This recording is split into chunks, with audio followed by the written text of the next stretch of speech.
মানুষ যদি তিনটি কাজ করে, কয়টি কাজ? তিনটি কাজ করলে জীবনের সব গুনাহ মাফ।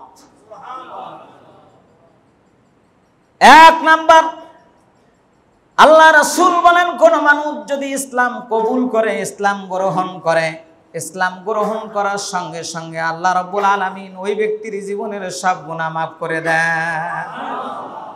এজন্য প্রত্যেকটা দিন অন্ততপক্ষে দিন শেষে রাত্রি যখন ঘুমাতে যাবেন তখন বলেন কুল আমানতু বিল্লাহি সুম্মাস্তাকিম, হে আল্লাহ আমি আপনার প্রতি ঈমান আনলাম আর সেই ঈমানের উপর অবিচল থাকলাম। আল্লাহু আকবার।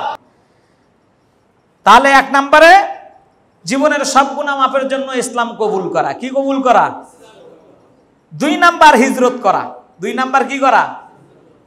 যখন কোনো মানুষ হিজরত করবে আল্লাহ রাব্বুল আলামিন তখন তার জীবনের সব গুনাহ মাফ করে দেবেন। সুবহানাল্লাহ।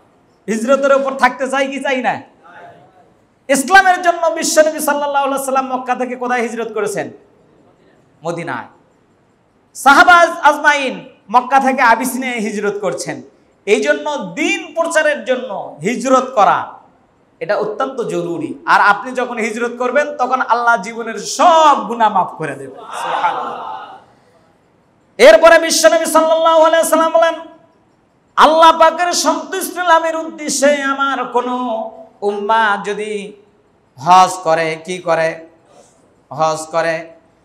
হজ করার উদ্দেশ্যে যখন কোনো বান্দা বাড়ি থেকে বের হয়, হজের কাজগুলো যখন শেষ করে, আল্লাহ রাসূল বলেন আমার ওই উম্মতকে আল্লাহ রাব্বুল আলামিন তার জীবনের সব গুনাহ মাফ করে দিয়ে নিষ্পাপ বানায় মাসুম বানায় দেন।